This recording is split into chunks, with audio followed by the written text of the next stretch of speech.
নমস্কার, কলকাতা টিভি ডিজিটালে আপনাদের সকলকে স্বাগত। বিভিন্ন সংবাদ মাধ্যমে প্রকাশিত এবং আইনজীবী মহলে যে সাড়া ফেলে দিয়েছে সুপ্রিম কোর্টের একটি রায়।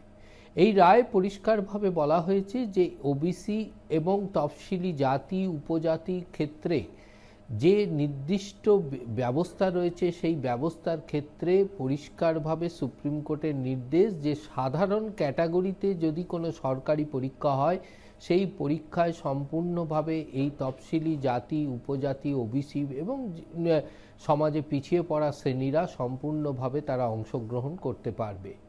মূলত মামলাটি হয়েছিল রাজস্থান হাইকোর্টের একটি মামলার প্রেক্ষিতে সুপ্রিম কোর্টে তার আবেদন হয়। মূলত আবেদনকারীর দাবি ছিল যে এই তফসিলি জাতি উপজাতি এবং সমাজে পিছিয়ে পড়া শ্রেণীর মানুষেরা যখন সাধারণ ক্যাটাগরির মামলায় অর্থাৎ সাধারণ ক্যাটাগরির সরকারি পরীক্ষায় যখন তারা বিশেষভাবে অংশগ্রহণ করে তখন তারা ডাবল বেনিফিট পায়।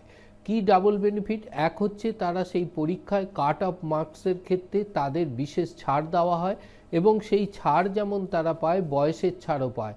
অর্থাৎ সাধারণরা যদি মেধা তালিকা অনুযায়ী যদি সেই পরীক্ষা হয় তাহলে সেক্ষেত্রে মেধা তালিকার ক্ষেত্রে যারা জেনারেল ক্যাটাগরির যারা পরীক্ষার্থী বা প্রার্থী তারা তাদের থেকে অনেক পিছিয়ে পড়ে। তার কারণ হচ্ছে যেহেতু তারা এই সংখ্যাতত্ত্বের দিক থেকে যে ছাড় পেয়ে থাকে সেই ছাড়ের ক্ষেত্রে তারা সাধারণ জেনারেল ক্যাটাগরি মেধা তালিকায় যারা রয়েছে তাদের থেকে অনেক আগে এগিয়ে যায়।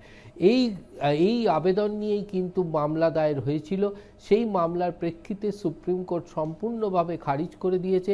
সুপ্রিম কোর্ট পরিষ্কার জানিয়ে দিয়েছে যে এই ধরনের ক্ষেত্রে জেনারেল ক্যাটাগরিতেই অংশগ্রহণ করতে পারবে তফসিলি জাতি উপজাতি এবং সমাজে পিছিয়ে পড়া শ্রেণীরা।